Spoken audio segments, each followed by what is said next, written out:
Korea में squid game के नाम से एक खतरनाक प्रतियोगिता है जिसमें हताश लोग अलग अलग मिनी गेम्स में मारे जाते हैं जब तक कि केवल एक व्यक्ति बचता है। गीहुन पहले ही गेम जीत चुका है और उसे बड़ा धनराशि पुरस्कार मिला है, लेकिन वह गेम के कारण हुई सभी मौतों का बदला लेना चाहता है। वह फिर से साइन अप करता है और कुछ खिलाड़ियों को उसके साथ विद्रोह करने के लिए मना लेता है। दुर्भाग्यवश योजना विफल हो जाती है और अधिकांश विद्रोही मारे जाते हैं। खिलाड़ी किंग सॉक अपनी जान की भीख मांगता है और गार्ड नोएल उसे एक गैर घातक जगह पर गोली मार देती है। फिर वह उससे मृत होने का नाटक करने का अनुरोध करती है और गेम से बाहर करने के लिए एक स्कैनर का उपयोग करती है। कुछ गार्ड एक ताबूत खिलाड़ी के बेडरूम में छोड़ देते हैं। खिलाड़ी उसे खोलते हैं और उसके अंदर एक बेहोश गीहुन को पाते हैं, इसलिए वे उसे एक बिस्तर पर ले जाते हैं। जब गीहुन जागता है तो उसे एहसास होता है कि उनकी असफल विद्रोह में उन्होंने बहुत सारे लोगों को खो दिया है। फिर गार्ड वापस आते हैं और घोषणा करते हैं कि 35 खिलाड़ी समाप्त हो गए हैं, इसलिए इनाम बढ़कर 36.9 बिलियन वॉन हो गया है। अब यह निर्णय लेने का समय है कि वे अगले खेल में जारी रहेंगे या नहीं। गीहुन उनसे चिल्लाकर पूछता है कि उन्होंने दूसरों को क्यों मारा, लेकिन उसे नहीं। यहाँ तक कि एक गार्ड की बंदूक भी पकड़कर उससे कहता है कि उसे मार दे, लेकिन गार्ड उसे चोट पहुंचाए बिना पकड़ लेते हैं। जब गीहुन को बिस्तर से हथकड़ी लगा दी जाती है, खिलाड़ी वोट करना शुरू करते हैं। ये एक बहुत ही तनावपूर्ण क्षण होता है और कई लोग यह तय नहीं कर पाते कि क्या करें, लेकिन अंत में वह टीम जीत जाती है जो खेल जारी रखना चाहती है। इस बीच गार्ड सभी मृत शरीरों वाले ताबूतों को भट्टियों की ओर ले जाते हैं। हालांकि कुछ ताबूतों को, जिनमें किंग सॉक का भी है, अंगों के निष्कर्षण के लिए एक ऑपरेटिंग कमरे में गिरा दिया जाता है। गार्ड किंग सॉक को काटने के लिए तैयार कर रहे हैं, तभी नोएल अचानक उसके पास के गार्ड को गिरा देती है और उसका हथियार पकड़ लेती है। जब एक आदमी अपनी बंदूक के लिए पहुंचता है तो वह तुरंत उसे गोली मार देती है। बाकी गार्ड उसका फायदा उठाकर उस पर हमला करते हैं, लेकिन नोएल जल्दी से अपनी रक्षा करती है और कुछ ही सेकंड में सभी को मार देती है। वह केवल डॉक्टर को छोड़ देती है और उससे कहती है कि किंग सॉक को बचा लो, नहीं तो वह उसे भी मार देगी। डॉक्टर सफलतापूर्वक किंग सॉक की चोट का इलाज करता है, लेकिन बताता है कि उसे खून की जरूरत है, तो नोएल अपना खून देने की पेशकश करती है क्योंकि उसका रक्त समूह वो है। जब किंग सॉक जागता है, नोएल फिर भी डॉक्टर को गोली मार देती है। बेडरूम में वापस सोनजू गीहुन से कहती है कि वह अपनी मौत तक हर दिन अपने दोस्तों की चीखें सुनेगा। गुस्से में गीहुन उसका गला पकड़ लेता है और बाकी खिलाड़ियों को उसे बचाने के लिए उसे खींचना पड़ता है। जब गार्ड खाना लाते हैं, कुछ अच्छे खिलाड़ी कोशिश करते हैं कि गीहुन के साथ खाने को साझा करें, लेकिन वह खाने से इनकार कर देता है। एक कोने में नमगु खुलासा करता है कि उसने हार चुरा लिया है जिसमें अवैध नशीले पदार्थ हैं, जो एक मृत खिलाड़ी कहीं से लाने में कामयाब हो गया था। केवल 5 नमूने बचे हैं और वह एक लेता है। अगले दिन खिलाड़ियों को अगले एरिना में ले जाया जाता है और वहां जाते समय वे छत से लटके विद्रोही मृतकों के शरीर को देखते हैं। अगले खेल के लिए खिलाड़ियों को अपनी टीम तय करने के लिए एक डिस्पेंसिंग मशीन से एक यादृच्छिक लाल या नीला गेंद लेना होगा। अगला खेल हाइड एंड सीक के रूप में घोषित किया जाता है। नीली टीम के पास बाहर जाने का रास्ता खोजने या समय खत्म होने तक छिपे रहने के लिए 30 मिनट होते हैं, जबकि लाल टीम को नीली टीम को ढूंढकर मारना होता है। अगर कोई लाल खिलाड़ी कम से कम एक नीला खिलाड़ी नहीं मारता है तो उसे हटा दिया जाता है। प्रत्येक नीला खिलाड़ी एक चाबी की माला प्राप्त करता है जो नए क्षेत्रों तक पहुंचने के लिए दरवाजे खोलेगी। एक बार दरवाजा खुलने के बाद उसे ताला नहीं लगाया जा सकता। लाल खिलाड़ियों के पास नीले खिलाड़ियों को मारने के लिए एक चाकू होता है, लेकिन वे एक दूसरे पर हमला नहीं कर सकते। गार्ड उन्हें विपक्षी टीम के किसी के साथ टीम बदलने का मौका देते हैं। बहुत सारी चर्चाएं होती हैं और कुछ खिलाड़ी आदान प्रदान के लिए सहमत होते हैं, लेकिन उनमें से ज्यादातर अपनी टीम में ही रहना चुनते हैं। डेओ देखता है कि गीहुन उसे घूर रहा है और वह नर्वस हो जाता है क्योंकि वह जानता है कि उसने विद्रोहियों से धोखा किया है। वह गीहुन को उसकी शर्ट से पकड़ता है और चिल्लाता है कि मौतें उसकी गलती नहीं है, यह दावा करते हुए कि वे वैसे भी नहीं जीतते। गार्ड उसे खींचकर ले जाते हैं। इस बीच एक नाव पर जासूस जून हो यह पता लगाता है कि स्क्विड गेम द्वीप का पता लगाने के लिए उसने जो ड्रोन पायलट नियुक्त किया था वह गायब हो गया है। वह शरीर की तलाश करना चाहता है, लेकिन कप्तान पार्क उसे समझाता है कि यह समय की बर्बादी होगी। शरीर वर्तमान में कुछ चट्टानों पर बह रहा है क्योंकि पार्क ने इसे मार डाला था क्योंकि वह गुप्त रूप से स्क्विड गेम के लिए काम करता है। दल ने जमीन पर वापस जाने और एक नए ड्रोन पायलट को लाने का निर्णय लिया। बाद में एक होटल में जॉन हो एक नक्शे पर उन द्वीपों को क्रॉस कर रहा है जिन्हें वे पहले ही खोज चुके हैं। उसका साथी वूसॉक उसे कुछ जानकारी देने आता है। कल रात उसने कुछ आवाजें सुनी और पार्क को डेक पर एक पेचकस के साथ पाया। हालांकि जूनहो पार्क पर भरोसा करता है क्योंकि उसने उसकी जान बचाई थी और सोचता है वूसॉक कल्पना कर रहा था क्योंकि उसने शराब पी रखी थी। सुबह में जूनहो नए ड्रोन पायलट को नाव पर ले जाता है। उसी समय उसे वूसॉक का फोन आता है जिसने उसे बताया कि वह नहीं आ रहा है क्योंकि उसे कुछ चीजों की जांच करनी है। जब खेल शुरू होने वाला होता है, युंगसिक अपनी मां गुमजा को भूमिका बदलने के लिए मनाता है। उसके बालों की पिन में एक चाकू छुपा हुआ है ताकि वह तब तक छुप सके जब तक सब कुछ खत्म न हो जाए। गर्भवती महिला जून ही अपने पूर्व म्योंगी के पास जाती है और उससे अपनी जीवन की कसम खाने को कहती है। म्योंगी कसम खाता है कि वह उसे ढूंढ लेगा और वे भी टीमें बदल लेते हैं। नीले खिलाड़ी सबसे पहले एरेना में प्रवेश करते हैं और पाते हैं कि यह एक भूल भुलैया है। उनके पास लाल टीम के आने से पहले छिपने के लिए 2 मिनट है। टीम सहमत होती है कि वे फैलकर बाहर निकलने का रास्ता ढूंढेंगे। जो भी पहले इसे ढूंढता है उसे दूसरों को सचेत करने के लिए चिल्लाना होगा। जून ही को उनकी स्थिति के कारण सीढ़ियों पर परेशानी होती है, इसलिए गीमजा और युनजू उनकी मदद करते हैं। जैसे ही लाल टीम भी अखाड़े में प्रवेश करती है, 30 मिनट का टाइमर शुरू हो जाता है। नमग्यू एक और अपर लेता है और म्योंगी को भी एक ऑफर करता है, लेकिन वह मना कर देता है। रेड्स तुरंत अपनी खोज शुरू कर देते हैं। हालांकि गीहुन सिर्फ देहो को ढूंढना चाहता है। सियोंजू को लगता है कि उसके पास आध्यात्मिक शक्तियां हैं और वह कुछ खिलाड़ियों को ऊर्जाओं को पढ़कर क्वार्टर्स के माध्यम से मार्गदर्शन करती है। कई दरवाजे आसानी से खुल जाते हैं, लेकिन जल्द ही खिलाड़ी पता लगाते हैं कि चाबियों के अलग अलग आकार होते हैं, इसलिए वे केवल उन्हीं दरवाजों को खोल सकते हैं जिनकी ताले में वही आकार होता है। युनजू, जूनही और गमजा को एहसास होता है कि उनके पास हर आकार की एक चाबी है और युनजू को उन्हें सभी ले जाने देते हैं ताकि वे दरवाजों से तेजी से गुजर सकें। गीहुन अंत में डेहो को ढूंढ लेता है और पीछा शुरू होता है। डेहो एक यादृच्छिक क्वार्टर का चयन करता है और बचने के लिए एक दरवाजा खोलता है, केवल दरवाजों का अंधकारमय गड्ढा पाने के लिए। जल्द ही जीहुन दरवाजे पर पहुंचता है और उस आदमी को मारने के लिए तैयार होता है जो घूमकर यह प्रकट करता है कि वह डेहो नहीं है। जीहुन ने गलत क्वार्टर लिया, इसलिए वह उस व्यक्ति को जाने देता है। फिर वह दरवाजे से देखता है और ध्यान देता है कि डेहो खाई के पार खड़ा है। डेहो दरवाजा बंद कर देता है और दौड़ता रहता है। चारों ओर चीखें सुनी जा सकती हैं और स्पीकर पर एक आवाज हर बार घोषणा करती है जब कोई खिलाड़ी बाहर होता है। नामग्यू और म्योन की मिलकर 225 का पीछा करते हैं जब तक कि वे उसे एक कमरे में घेर नहीं लेते। क्योंकि 235 से वापस लड़ाई कर रहा है, वे उसे केवल गैर घातक स्थानों पर ही चाकू मार पाते हैं। वह व्यक्ति अपनी जान की भीख मांगता रहता है क्योंकि उसका परिवार है, इसलिए म्योनगी नामग्यू को उसे मारने से रोक देता है। हालांकि म्योनगी बस एक ही समय में वार करना चाहता है ताकि वे दोनों पास हो सकें।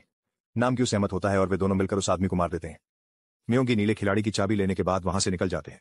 बाद में मिन्सू छुपकर बाहर आता है और जमीन पर पड़ा हार देखता है तो वह आखिरी 2 पायदानों में से एक ले लेता है। यूनजू की टीम दौड़ती रहती है क्योंकि उनके पीछे एक लाल रंग का खिलाड़ी है। जब वे सीढ़ियां चढ़ते हैं, जोन्ही फिसल कर गिर जाती है और उसकी टखना मोड़ जाती है। फिर लाल खिलाड़ी उन पर हमला करने की कोशिश करता है, इसलिए यूनजू तुरंत उससे लड़ाई करता है और उसे उसके अपने चाकू से मार डालता है। इस दौरान जोंगडे एक अन्य खिलाड़ी के साथ दरवाजे खोलने के लिए काम कर रहा है और वे एक लाल खिलाड़ी के साथ कमरे में प्रवेश करते हैं। जोंगडे अपने साथी को आगे धकेल देता है और दरवाजा बंद कर देता है, जिससे वह मरने के लिए छोड़ देता है। वह लाल के चले जाने का इंतजार करता है और अपने आदमी की चाबी चुरा लेता है। नामग्यू और म्योंगी एक और नीले खिलाड़ी को ढूंढते हैं और उसे एक साथ चाकू मारकर उसकी चाबी ले लेते हैं। अब म्योंगी जोन्ही को ढूंढना चाहता है और नामग्यू उसका मजाक उड़ाता है, इसलिए म्योंगी उसे अपने चाकू से धमकाता है। वह सिर्फ नियमों के कारण छोड़ देता है। म्योंगी एक महिला की चीख सुनकर दौड़ता है। हालांकि ये एक अलग नीला खिलाड़ी है जो मारा जा रहा है। नामग्यू कहता है कि उन्हें जीतने की संभावना बढ़ाने के लिए नीले खिलाड़ियों को मारते रहना चाहिए। गीहुन डेहो की तलाश जारी रखता है और अन्य नीले खिलाड़ियों को नजरअंदाज करता है। डेहो एक अलग लाल खिलाड़ी से भाग रहा है जो उसे सीढ़ियों पर फंसा देता है, उसकी टांग में छुरा घोंप देता है। जब डेहो उसे धक्का देता है तो वह लाल खिलाड़ी गिरकर मर जाता है। गिरने से चाकू भी टूट जाता है, लेकिन डेहो फिर भी उसे ले लेता है। योंगसिक को दरवाजे के पीछे छिपा एक नीला दिखता है और उसे मारने की कोशिश में उससे लड़ाई शुरू कर देता है। हालांकि संघर्ष बहुत लंबा खींच जाता है और गिमिन कमरे में आकर उसका शिकार चुरा लेता है। यूनजू की टीम छिपने के लिए एक कमरा ढूंढती है और नोटिस करती है कि जूनही की टखने टूट गई प्रतीत होती है। हालात को और भी खराब करने के लिए जूनही का पानी टूट जाता है। उसके दोस्त शोर को कम करने के लिए उसके मुंह में एक जैकेट रखते हैं और उसकी डिलीवरी में मदद करते हैं। सेओंजू अपने समूह को एक दरवाजे तक ले जाती है, जिसे वह खोलकर जल्दी से बंद कर देती है और फिर भाग जाती है। फिर नामग्यू और मयोंगी उस दरवाजे से बाहर निकलकर पूरे समूह को मार देते हैं। जब सेओंजू भाग रही होती है, वह डेहो से टकरा जाती है और वे गिर जाते हैं, लेकिन फिर भी वे अपने अपने रास्ते जाते हैं। वह दूसरा दरवाजा पार करती है और गीहुन को पाती है, इसलिए वह उसे बताती है कि डेहो कहाँ है ताकि वह खुद को बचा सके। जबकि गीहुन डेहो को खोजने जाता है, मिन्सू सेंजू के पास उसके दोस्त के बारे में पूछने आता है, लेकिन वह उसे नजरअंदाज कर देती है और एक कमरे में छुप जाती है। वहां उसे निकास द्वार मिलता है, लेकिन इसके लिए प्रत्येक कुंजी की आवश्यकता होती है। वह कमरे से बाहर जाती है और एक शव पाती है। हालांकि उसके पास भी वही चाबी है जो उसके पास है। सियोंजू खून से दीवार पर एक तीर बनाकर रास्ता दिखाने का फैसला करती है। एक गलियारे में जुंगदाई कुछ लाल खिलाड़ियों को आते हुए देखता है तो वह अपने चेहरे को खून से ढक लेता है और मरा होने का नाटक करता है। नामजू करीब से देखने की कोशिश करते हैं, लेकिन म्योंगी उन्हें कुछ भी नोटिस करने से पहले वहां से हटा देते हैं। फिर सियोंजू उसकी चाबियां लेने की कोशिश करता है तो वह दिखाता है कि वह जिंदा है और वे साथ काम करने के लिए सहमत होते हैं। इस बीच जुन्ही की बच्ची का जन्म होता है और गुम से अपने हेयरपिन का उपयोग कर नाल काटती है। बच्चे के रोने से एक लाल खिलाड़ी का ध्यान जाता है तो युंजू चुराई गई चाकू उठाकर उससे लड़ाई शुरू करती है और उसे दूसरे कमरे में धकेल देती है। वे कई प्रहार करते हैं, लेकिन अंत में युंजू अधिक शक्तिशाली होती है, इसलिए वह उसे कसकर पकड़ती है जबकि वह उसे मौत के घाट उतार देती है। एक और लाल खिलाड़ी गलियारे से देखता है और युंजू के डर से चला जाता है। जब वह घूमती है तो उसे पता चलता है कि उसने बाहर जाने का दरवाजा ढूंढ लिया है। वह 3 चाबियों से तेजी से उसे खोलती है और एक सुरक्षित कमरा पाती है जहां बधाई का गीत चल रहा है। हालांकि बाहर जाने के बजाय वह अपने दोस्तों को खोजने के लिए वापस जाती है। वह उन्हें बताने में सफल होती है कि उसने बाहर का रास्ता ढूंढ लिया है, लेकिन उस पल में उसे म्योंगी द्वारा मौत के घाट उतार दिया जाता है। वह कमरे में अपने बच्चे को देखता है, इसलिए जब नमगी उससे पूछता है कि क्या उसने कोई और व्यक्ति पाया है तो म्योंगी कहता है नहीं और दरवाजा बंद कर देता है। कुमजा अपनी दोस्त के लिए रोती है जबकि चाबियां लेती है और जूनही से कहती है कि उन्हें निकलना होगा इससे पहले कि कोई बच्चे की आवाज सुन ले। केवल 3 मिनट बचे हैं। गयुमजा, जूनही और बच्चा सावधानी से गलियारे से गुजरते हैं और बाहर निकलने का रास्ता ढूंढते हैं। जब वे दरवाजा खोलने के लिए चाबियां का उपयोग कर रहे होते हैं तो योंगसिक उनके पीछे आ जाता है। उसे अभी भी एक शिकार की जरूरत है और वह जूनही को मारना चाहता है, लेकिन गयुमजा पेशकश करती है क्योंकि वह काफी जी चुकी है। योंगसिक अपनी मां को मारने से इनकार करता है और जूनही के पीछे भागता है, लेकिन रुक जाता है जब गयुमजा उसे अपनी हेयरपिन से पीठ में चुभो देती है। जोंगडे और सोन्यू भी एक निकास द्वार ढूंढते हैं और इसे खोलने के लिए अपनी चाबियां मिलाते हैं। हालांकि जोंगडे अकेले आगे बढ़ जाता है और दरवाजा बंद कर देता है ताकि सोन्यू उसका पीछा न कर सके। सियोन्यू उस पर चिल्लाने लगती है और उसे मिन्सू द्वारा पाया जाता है, जो उसके दोस्त के बारे में पूछता रहता है। जब सियोन्यू उसे अपमानित करने लगती है तो मिन्सू भ्रम में उसे नामगुए समझ लेता है और उस पर झपटता है, जल्दी से उसे चाकू मारकर मार डालता है। फिर भ्रम उसके दोस्त में बदल जाता है, इसलिए मिन्सू पागल हो जाता है। सीढ़ियों पर गीहुन रक्त के निशान का पीछा करता है और दरवाजे के पीछे डेहो को छिपा हुआ पाता है। जब गीहुन उसे धक्का देता है, डेहो टूटे हुए चाकू को निकालता है और उसे कुछ बार मारता है, जिससे वह चाकू गिरा देता है। वे लड़ाई जारी रखते हैं और डेहो निहत्था हो जाता है, इसलिए वह भाग जाता है जबकि गीहुन चाकू उठाता है और उसके पीछे जाता है। जब डेहो एक यादृच्छिक दरवाजा खोलता है तो वह फिर से खाई पाता है, इसलिए उसके पास गीहुन से लड़ने के अलावा कोई चारा नहीं बचता। काफी संघर्ष के बाद गीहुन डेहो का गला घोंटना शुरू कर देता है, जो कहता है कि मौतें गीहुन की गलती थी, इससे पहले कि उसकी भी मौत हो जाती है। उसी समय खेल खत्म हो जाता है। गीहुन सोचता है कि डाय हो सही था और खुद को खत्म करने की कोशिश करता है, लेकिन गार्ड उसे गोली से निशस्त्र कर देते हैं और बेहोश कर देते हैं। गुमजा अपने मरते हुए बेटे को पकड़े हुए हैं, लेकिन गार्ड योंगसिक को गोली मारकर मार डालते हैं और पल को खराब कर देते हैं। जल्द ही गार्ड शवों को ताबूतों में इकट्ठा कर रहे हैं। बिना हत्या वाला एक लाल खिलाड़ी खुद को बचाने की कोशिश करता है, लेकिन उसे गोली मार दी जाती है। ये गार्ड अपने मास्क हटा देते हैं, जिससे पता चलता है कि ये विदेशी हैं जो मजे के लिए मार रहे हैं। जब खिलाड़ी बेडरूम में लौटते हैं तो नमगुए घबरा जाता है क्योंकि उसे हार नहीं मिल रही। वह एक गार्ड से उसे वापस जाने देने के लिए कहता है, लेकिन उसे मना कर दिया जाता है और धमकी दी जाती है। हार इस समय मिन्सू के हाथ में छुपा हुआ है।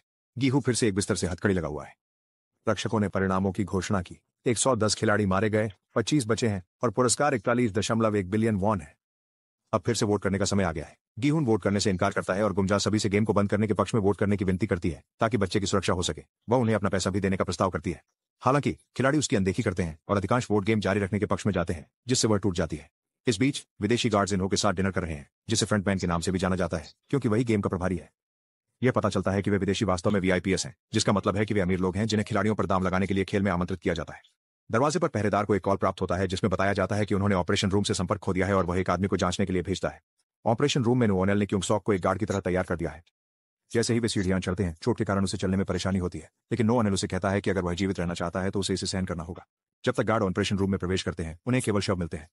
ऊपर की मंजिल पर नोनेल क्योंग सॉक को नंबर 16 की चाबी देती है और उसे बाकी गार्ड्स का पीछा करने के लिए कहती है। फिर वह छत में एक वेंट पर कूद जाती है।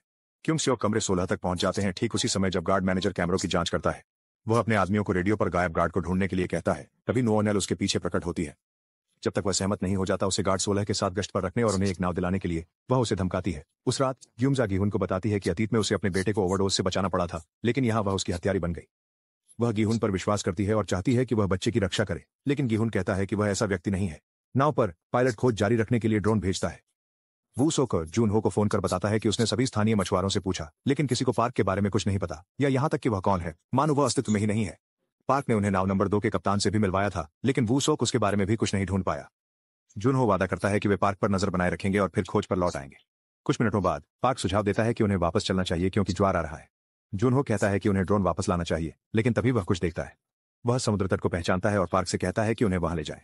जब जूनहो द्वीप पर पहुंचता है तो उसे वह दिन याद आता है जब उसने वहां अपने भाई इन्हो को पाया था और अपनी टीम को उस दिशा में चलने के लिए कहता है। इस बीच वू स्योक पार्क के घर पहुंचता है और देखता है कि डाक बॉक्स भरा हुआ है।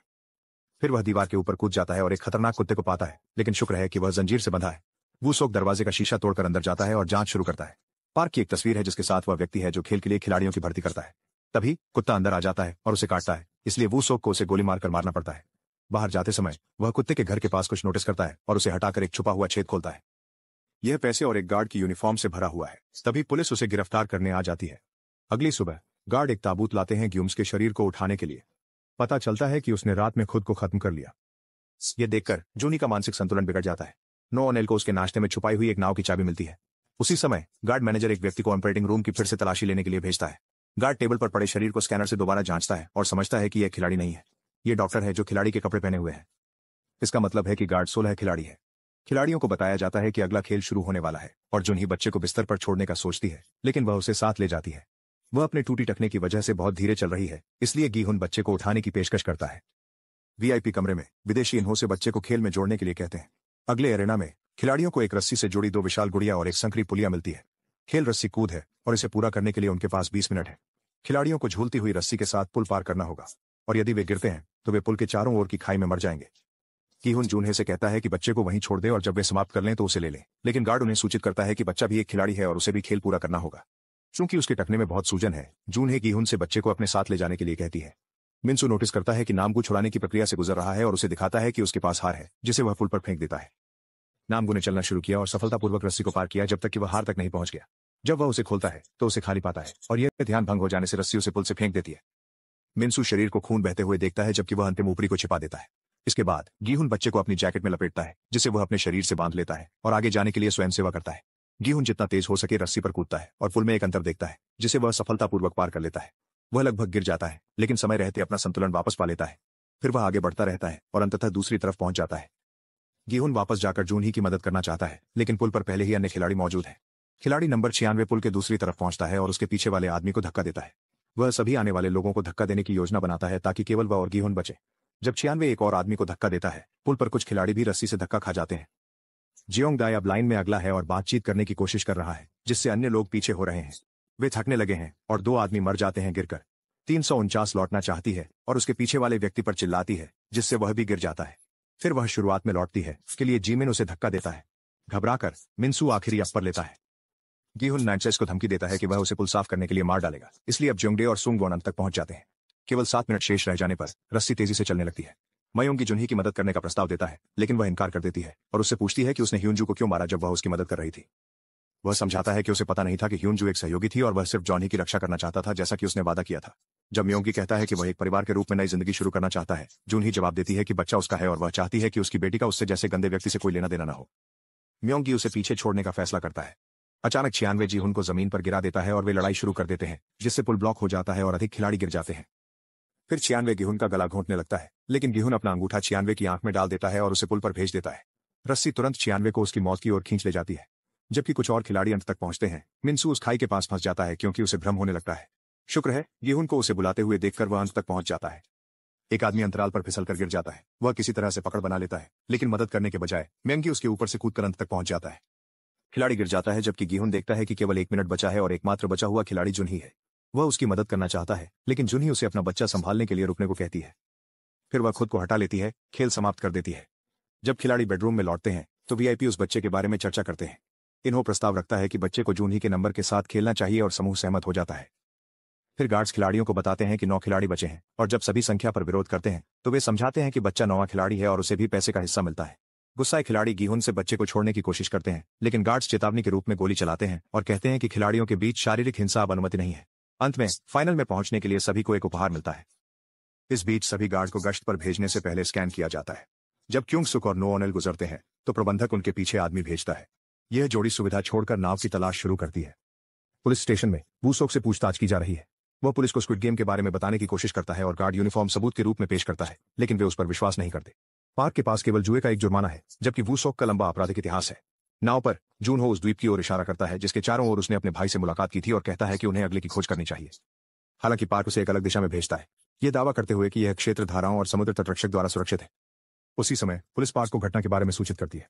वे उसे वूसियोक, उसकी कहानी और बगीचे में पड़ी वर्दी के बारे में बताते हैं। पार्क दावा करता है कि वह वूसियोक को नहीं जानता, जो अपने फोन को वापस लेने के लिए एक और पुलिस वाले पर चिल्ला रहा है। जूनहो देखता है कि पार्क बाहर है और उससे पूछता है कि इतनी देर रात किसने उसे फोन किया, तो पार्क उसे बताता है कि वह एक दोस्त था। वूसियोक अफसर के हाथों से अपना फोन लेता है और स्टेशन के चारों ओर दौड़ता है, जबकि जूनहो को फोन करके बताता है कि पार्क खेल का हिस्सा है, इससे पहले कि पुलिस उसे पकड़ ले। उसी समय पार्क दूसरे नाव को कॉल करता है और अपने साथी को हर किसी को मारने के लिए कहता है क्योंकि वे पकड़े गए हैं। फिर वह अपनी बंदूक पकड़ता है और खोज दल पर गोली चलाने लगता है। गोलियों की आवाज सुनकर जूनहो भाला बंदूक लेता है और पार्क को पीछे से हैरान कर देते हैं, तुरंत उसे गोली मारकर गिरा देते हैं। जूनहो जानकारी मांगने की कोशिश करता है, लेकिन पार्क बात करने से मना कर देता है और मर जाता है। आखिरी टीम के सदस्य को जिंदा रखने की कोशिश करते हुए जूनहो नक्शे को देखता है और समझता है कि पार्क ने उसे विशेष उद्देश्य से कुछ द्वीपों से दूर भेजा था।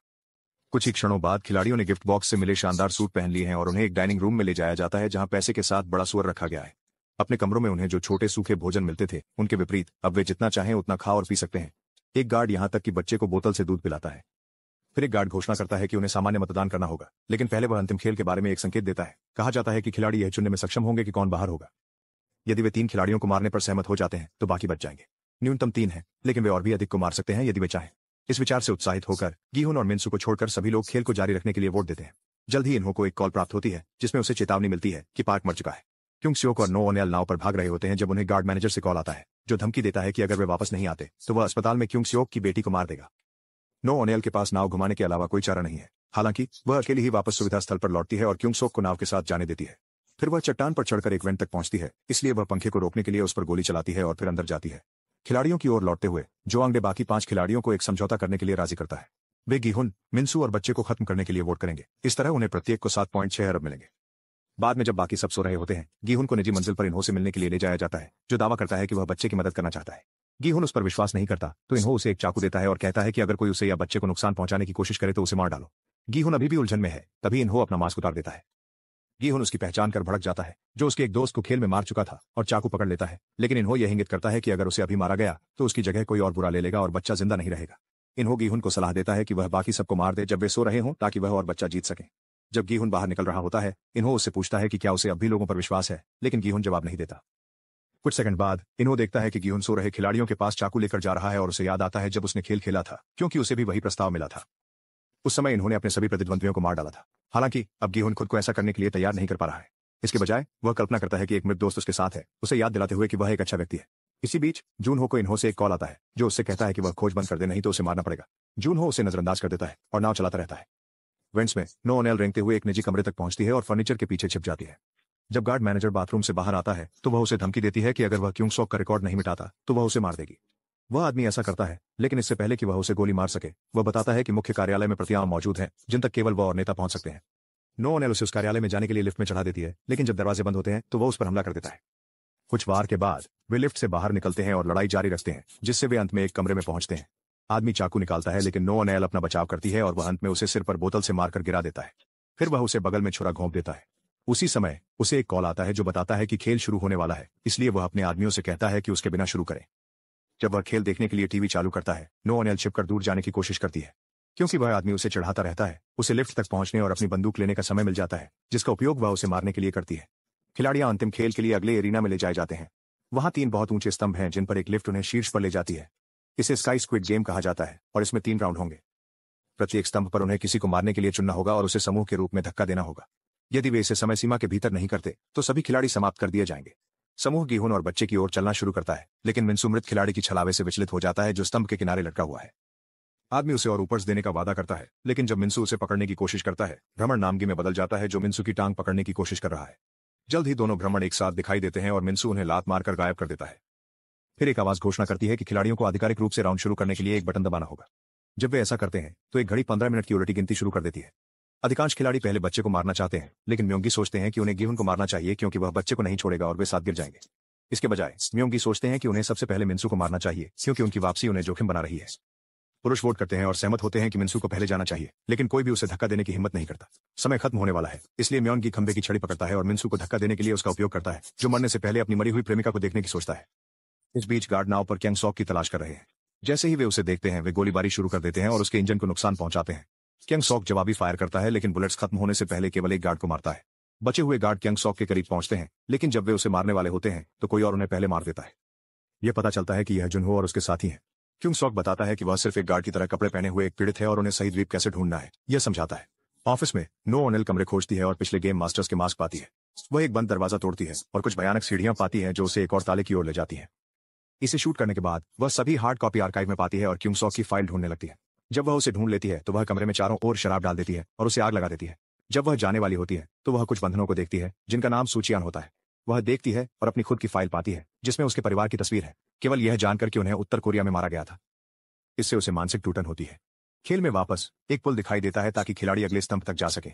जब जियोंगडे बटन दबाने ही वाले होते हैं, म्योंगी उन्हें रोकते हैं और कहते हैं कि समय नष्ट होने से बचने के लिए उन्हें पहले गीहुन और बच्चे को अलग करना होगा। समूह सहमत होता है कि अगले बच्चे को मार देना चाहिए और वे गीहुन को किनारे पर घेर देते हैं, इसलिए वह बच्चे के साथ कूदने की धमकी देता है।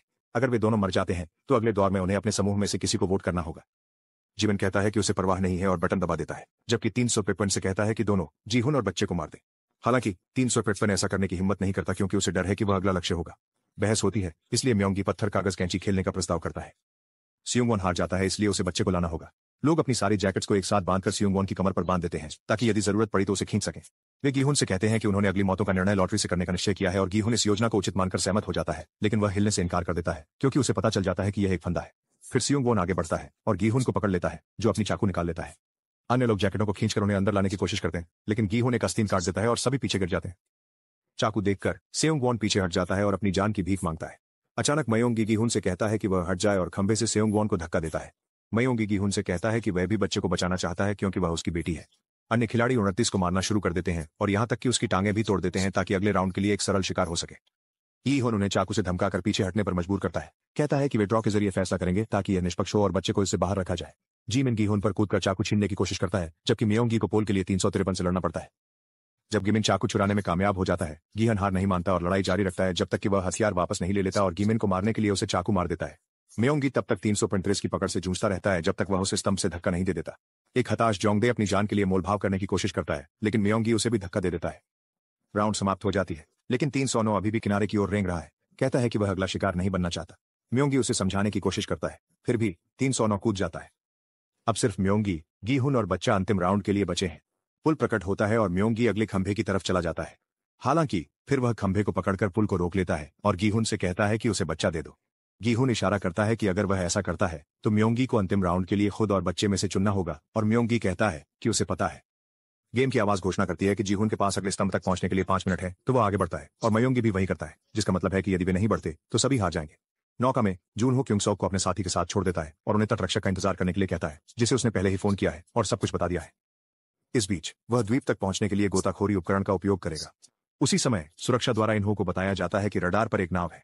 बहुत सारी बेकार की बहस के बाद गीहुन बच्चे को पुल पर रख देता है और पीछे हट जाता है। केवल कुछ सेकंड बाकी होने पर म्योंगी पोल का उपयोग करके बच्चे को उठाकर अपने स्तंभ तक लाता है। जब म्योंगी का ध्यान भटकता है, गीहुन अपनी चाकू लेकर बड़ा छलांग लगाता है। जैसे ही पुल गायब होता है, वो अंतिम क्षण में दूसरे खंभे पर उतरता है। खंभे पर बटन दिखाई देता है और पुरुष लोग लड़ाई शुरू करते हैं और डंडा गिर जाता है। एक हताश म्योंगी बच्चे को पकड़ लेता है और उसे किनारे से फेंकने की धमकी देता है, इसलिए गीहुन चाकू गिरा देता है। उसके बाद म्योंगी हथियार लेकर लड़ाई फिर से शुरू करता है और गीहुन के शरीर पर वार करता है। वह उसके हाथ में भी छुरा घोंपने की कोशिश करता है, जिसे गीहुन ने अपनी जैकेट से बचाया हुआ है। संघर्ष में वे किनारे से लुढ़क जाते हैं और गीहुन एक धातु की छड़ पकड़ने में सफल होता है, जबकि म्योंगी उसकी जैकेट पकड़े रहता है। दुर्भाग्यवश कपड़ा फट जाता है और म्योंगी गिरकर मर जाता है। फिर गीहुन स्तंभ की ओर लौटता है, केवल यह जानने के लिए कि राउंड शुरू करने के लिए बटन कभी नहीं दबाया गया था। इसका मतलब है कि खेल खत्म करने के लिए किसी को मरना होगा। नो ओनेल परिवार के ना होने के कारण खुद को मिटा देने पर विचार कर रही है, लेकिन वह तब रुक जाती है जब वह खेल में बच्चे के रोने की आवाज सुनती है। गीहन बटन दबाता है और अलविदा कहते हुए बच्चे के माथे को चूमता है। फिर वह जानबूझकर गिर जाता है ताकि बच्चा खेल जीत सके। यह स्वार्थी कार्य नो ओनेल को जीवित रहने की उम्मीद देता है। जब तटरक्षक नाव को ढूंढते हैं तो यह सब खेल के ड्रोन द्वारा रिकॉर्ड किया जाता है। जून हो एक पानी के नीचे सुरंग खोजता है और सुविधा में प्रवेश करता है। उसी समय एक गार्ड इन्हो को चेतावनी देता है कि तटरक्षक आ रहे हैं, इसलिए एक अलार्म पुनः स्थानांतरण शुरू करने के लिए सक्रिय किया जाता है। इन्हो आत्मविनाश के लिए 30 मिनट का टाइमर शुरू करने के लिए एक बटन दबाता है। जैसे ही जून हो सीढ़ी पर चढ़कर अंदर जाता है, वह दीवारों पर बम देखता है। आखिरकार वह मुख्य कार्यालय तक पहुंचता है और बड़े स्क्रीन पर देखता है कि उसका भाई स्तंभ के ऊपर जाकर बच्चे को पकड़ने के लिए प्रकट होता है।